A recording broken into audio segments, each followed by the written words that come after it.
जनसत्ता दल लोकतांत्रिक के अध्यक्ष और प्रतापगढ़ के शाही परिवार से ताल्लुक रखने वाले रघुराज प्रताप सिंह उर्फ राजा भैया ने इस लोकसभा चुनाव में बीजेपी के साथ साथ दूसरे दलों से किनारा तो कर लिया है, लेकिन अचानक से वो प्रधानमंत्री नरेंद्र मोदी का गुणगान कर रहे हैं। यकीन ना हो तो उनका ये बयान सुन लीजिए। अद्भुत नेतृत्व है और भारत को बहुत आगे ले गए और बहुत से ऐसे निर्णय लिए उन्होंने जो अभूतपूर्व।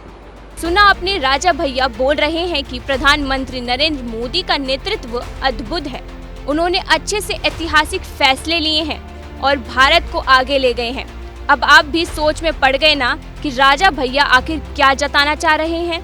बीजेपी को ना भी, लेकिन उन्हीं के उम्मीदवार की तारीफ भी। वहीं इस दौरान जब जनसत्ता दल लोकतांत्रिक के अध्यक्ष से कौशाम्बी में सपा और उनकी पार्टी के समर्थकों के साथ आकर प्रचार करने पर सवाल किया गया, तो फिर उन्होंने अपने पार्टी के समर्थकों के स्वतंत्र होने की बात दोहराई। हमारे जितने भी समर्थक हैं सब स्वविवेक से जब हमने कह दिया तो जिसको चाहे उसको समर्थन दें, कहीं कम कहीं ज़्यादा हो सकते हैं और बिल्कुल अगर कोई कहता है तो हमको कोई इसकी चिंता नहीं।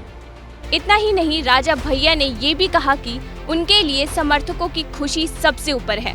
साथ ही उन्होंने केंद्रीय मंत्री अनुप्रिया पटेल की तरफ से चुनौती मिलने की बात को नकार दिया। हमारे लिए ये मैटर करता है कि हमारे समर्थक, हमारे कार्यकर्ता वो प्रसन्न हैं जिनकी बदौलत हम हैं, तो हमारे इस निर्णय का उन्होंने स्वागत किया है, वो प्रसन्न है।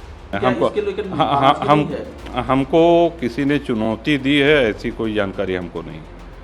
वैसे तो राजा भैया ने कई मुद्दों पर बेबाकी से अपनी बात रखी, लेकिन पीएम पर दिए उनके बयान की चर्चा ज्यादा है।